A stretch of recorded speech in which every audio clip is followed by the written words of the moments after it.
Well, hello, I'm talking with Gill, another of our longer term students. Gill, how long have you been working with us? I think you've done our NLP practitioner. Have you done Master Prac? Yes, I've done Master Prac as well. I'd say 2 years. Yeah. Okay, lovely. Yeah. Lovely. And so this is an open source, if you like, coaching session, so people can experience what our integral approach to coaching looks, sounds, and feels like. Have you got something that you'd like to bring into coaching that would be beneficial for you to discuss, Jill? Absolutely. Yes, I do. Okay. Okay. So where would you like to start? Okay. Well, I recently became a grandparent for the first time Okay. 2 months ago. Congratulations. And in the run up to becoming grandparent, I was in total denial because I was, didn't want to be a grandparent and was too young and everything. Anyway, happy days, baby's here, loving, enjoying her company, watching her grow, etc. However, my son has announced to me that he and his wife and their baby are going to relocate to the UK within a year. Okay. They're going to go and live in my hometown, which I left because I didn't really enjoy living there. Okay. And I'm just blown away. I'm trying not to take it personally, but my first reaction was, they just don't want me near them, and which was a bit unreasonable, I know. And then I tried to apply my NLP to it. Okay. I need to try and see it from their perspective. And I did sit down with them and say, look, you need to try and make me understand why you're doing this, because I just don't get it. They're going to a basket case of a country. Sorry, UK. It's anyway. So that's where I am. And it's something I wake up in the morning and I think, oh no, here we go. Because I don't actually want to go there. Like I said, can't you go to Barcelona or someplace like that? Okay, so that's my dilemma. You seem quite flippant about it now. So where's the problem? You're not devastated. Okay. I would like to be part of Charlie's life growing up, right? Right. And I'd imagined that would happen. And now I see that it's not going to happen. That she'll be with another part of the family, not me. And yes, I can go over there for months at a time. I'm able to do that. I don't really want to go there. I want to see them, but I don't want to go there. Okay. But the other thing is I really want something I've done all my life is I want to appear like a reasonable parent and, not put any guilt on them. Right. But I'm really struggling with that. So where's the struggle for you, Jill? I don't understand why they want to go away. I think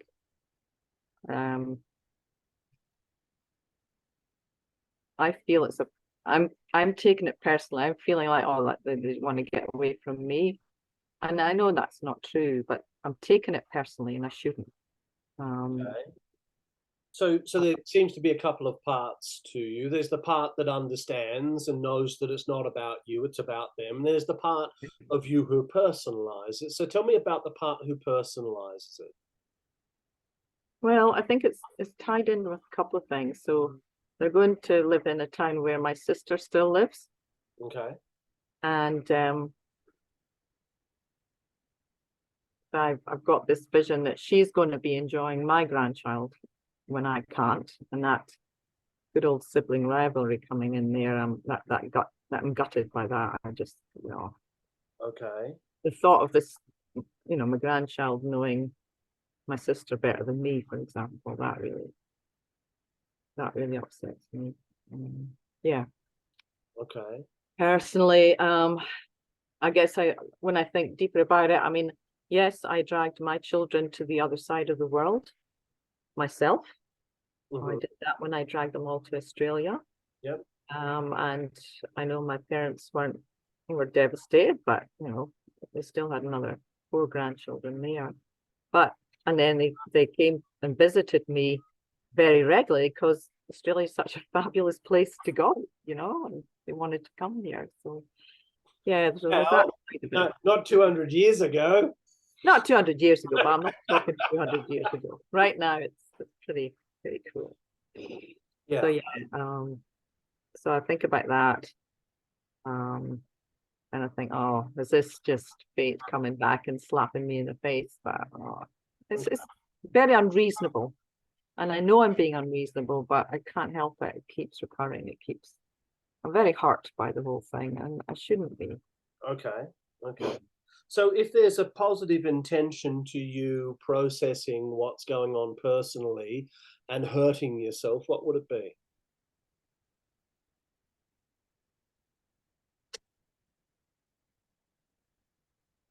The only thing I can think of is was this what my parents felt like, you know? Sure. So there's definitely some shadow element Yeah. in shadow projection, Yeah. right? Because do you see when you did it, you weren't able to second position them, and here you're now in their shoes, not able to second position them. Mhm. And so there's definitely some shadow element in there for you, Yeah. for sure. Yeah.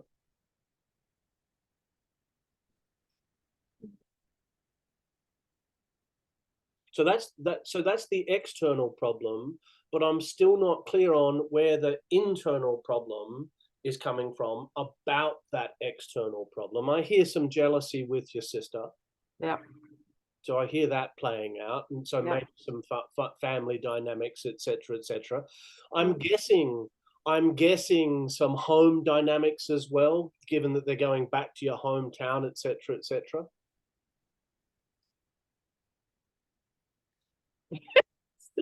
Yeah, it's a you know, I left my hometown when I was 18 and basically never went back, you know, odd visit sort of thing. And I had to leave it to get a job and stuff like that. But oh,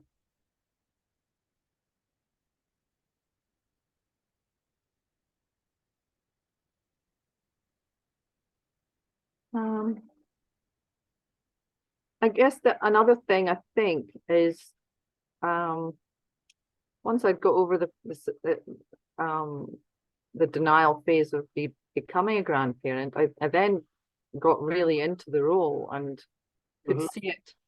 You know, I wasn't going to be one of these, I wasn't going to be caring for the child or anything like that. I just wanted to be in their life. And I think I'm feeling that where I thought I was filling a bit of a gap in my life, that's not going to happen. Okay, say more about the gap. So I'm at a very sort of rudderless place at the moment. Not rudderless, but I've gone in the last 2 years. So from basically when I started NLP, I've gone from working full time to working remotely part time, and I gave that away about 6 months ago because I wasn't enjoying it. Okay. And so I'm now trying to find my new sort of direction, I suppose. And I'm trying quite a few different things, but at the moment I do feel I've got a lack of purpose in life. Okay. And where part of that may have, you know, I felt part of that may have been fulfilled by, Right. you know, just being able to be part of Charlie's life, that Yep. that would help along the way. So I guess from my personal point of view, yeah, it's about I've not got purpose at the moment. Okay. I'm So still there's a number of things going on, Gill. So let me feed them back to you. yeah. So there are no problems in reality. Yeah, as you know, the problem doesn't exist in the territory. The problem exists in the map. Okay. Yeah. So let me share back with you some of the linguistic patterns I'm hearing that are pointing to how you're mapping that reality for yourself. Yeah. And then I'd like to look at what are the core beliefs that are running the way in which you're mapping, which are running your experience of the reality. Because you're not struggling reality, You're struggling an expectation that you've set about how reality should be. Okay. So firstly, your primary processing perspective is first person, what we call upper left. Yeah. So when you talk about reality, you talk about it from your perspective, what you'd like to see happen, how you'd like to perceive it, what meanings you're making about it, and so from you're processing from a first person. Yeah. So I'm not hearing a lot of second person, third person, or fourth person language. I'm hearing a lot of first person language. Second person is the second thing is that you're then creating an expectation of how reality should be, and then projecting that out there and holding that as if it's a third person perspective truth. There's the first element. Now, the interesting thing is that you've also holding what's called a static view, Gill. And so a static view is that you're not seeing the unfolding of reality as a process. Yeah. And so you're seeing, because the language that you're using says that you're seeing this event as permanent through time. That's a static view. Yeah. When actually you've got no knowledge of whether this would be long-term, short-term, medium-term, or other. Yeah, you don't know that they wouldn't get across there and go, bugger this for a game of soldiers and come back. Yeah, or that you might go back and go, you know what, it's not what I expected it to be. I could probably spend 3 or 6 months of the year here, for example, and go between the two. You're seeing it as a static thing that progresses through time. Yeah, as in it's unending. Yeah, right. The third thing that I'm hearing play out here is external authority, in that you're looking for something on the outside to fulfill something on the inside. Yeah, you're looking for it to fill a gap. Okay, so here's my question, Gill. What's missing on the inside that you're looking for on the outside for you, Gill? What's missing?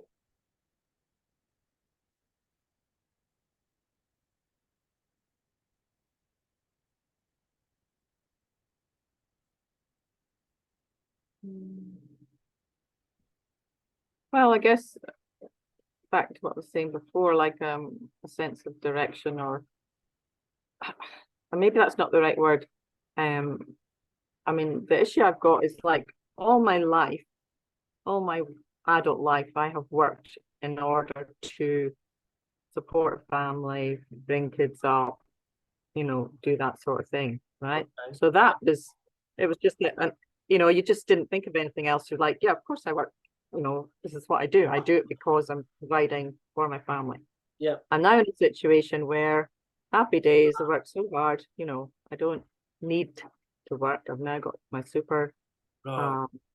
I haven't got anyone dependent on me, so I don't need to support them financially. Yeah. Right. And I think this is part of the thing, is financially but I've got grown up kids who would definitely appreciate me supporting them emotionally, in another way, and just by being there and talking to them. And I do that, but I'm not putting as much value on that as I used to put on actually being able to be the financial provider. Right.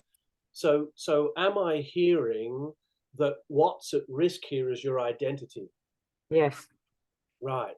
So my identity is like, I have no idea. And I was very strongly identified by what I did. Right. Yeah, right.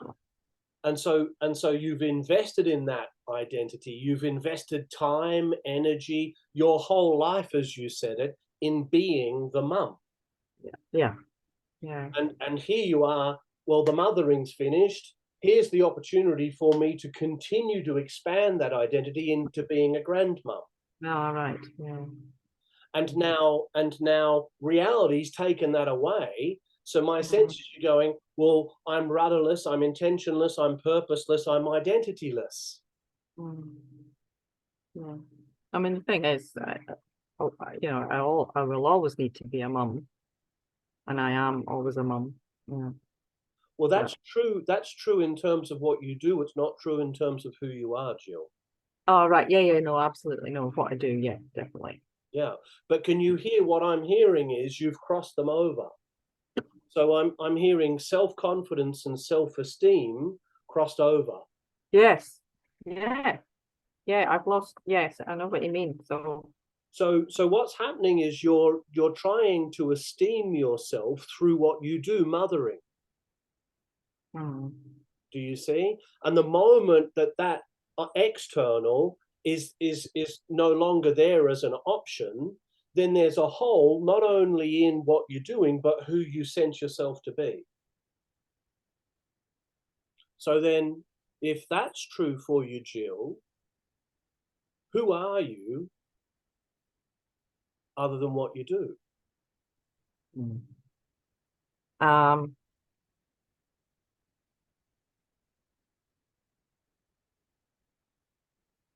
I'm a really quirky, independent thinker. Yeah, I've got a great sense of fun, yeah, and I don't, I'm not a person that gets fazed by what other people think. Whilst I do the different things, yeah, independent. And that's what I've always been. I guess I've been trying to be sensible. yeah, yeah. So is this your coaching topic, Jill? Is this the real coaching topic for you to free yourself from the conditional way you've been esteeming yourself? Is this the real opportunity? I think potentially yes, because I've been very aware of that since I stopped working full time, Sure. that I was identified by that and trying to find a new Yeah. identity when I don't need to find a new external identity, like you say. It's just about, you know, rediscovering myself, Jill, that's Yeah. been buried because she's been too busy doing all the other stuff. Right. Yeah. And being happy with what I find. You know? Do you see? So conditional esteem is attaching your sense of self to what you do, to outcomes, to Yes. finances, Yeah. to material things, to Yeah. people, to relationships, to roles. Yeah. So let me give you a metaphor. Yeah.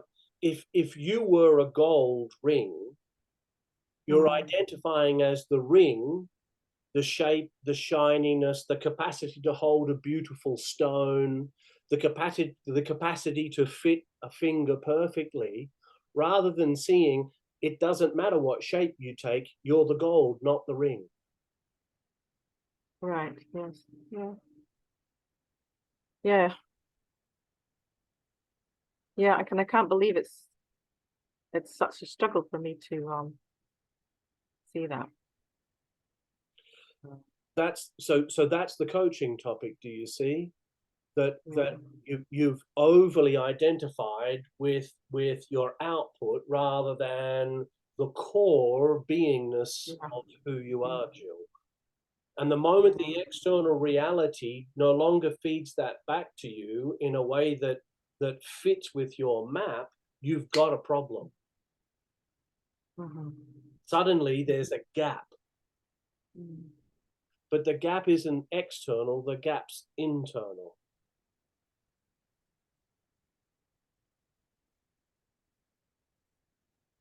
Yeah. Is that the topic? I think so. Yeah. Oh, Yeah. Yeah, there's definitely a gap in it. So I need to.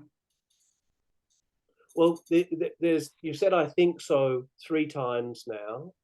So if it wasn't that, what would it be? Yeah.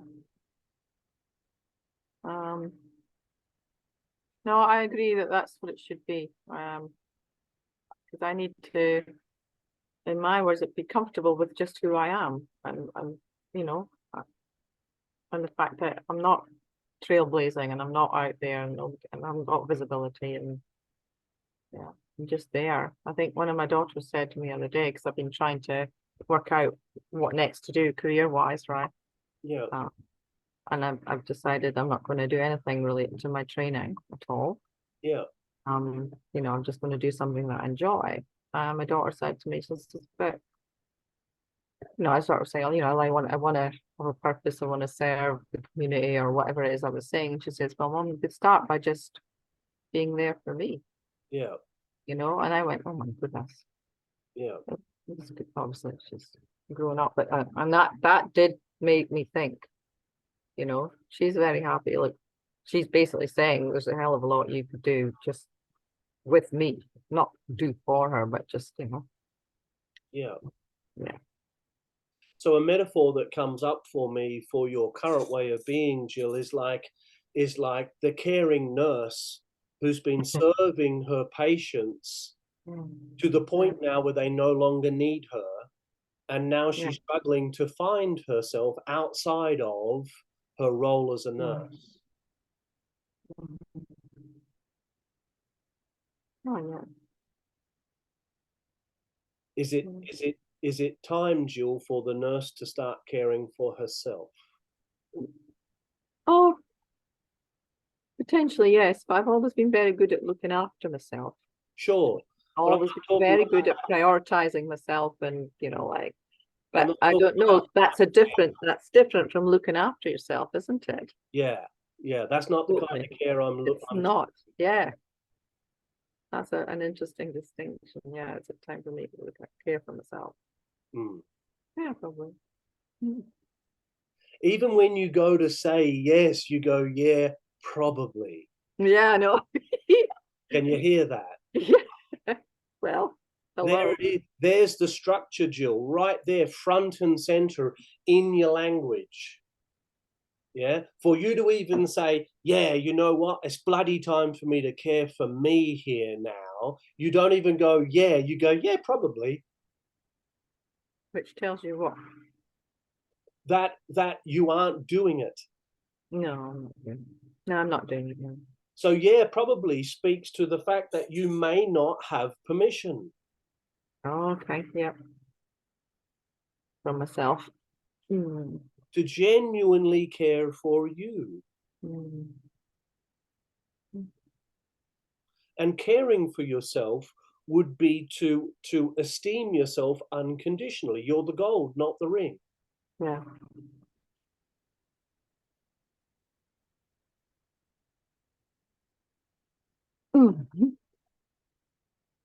Well, thank you for spending some time.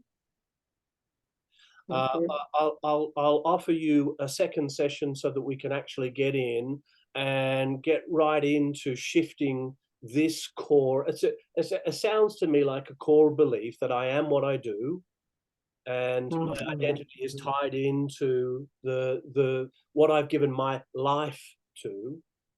So in coaching together, we'll get in and start unwinding that if you're ready to. Okay. Okay. I appreciate your openness and being here with us. Cheers, Jane. Thank you.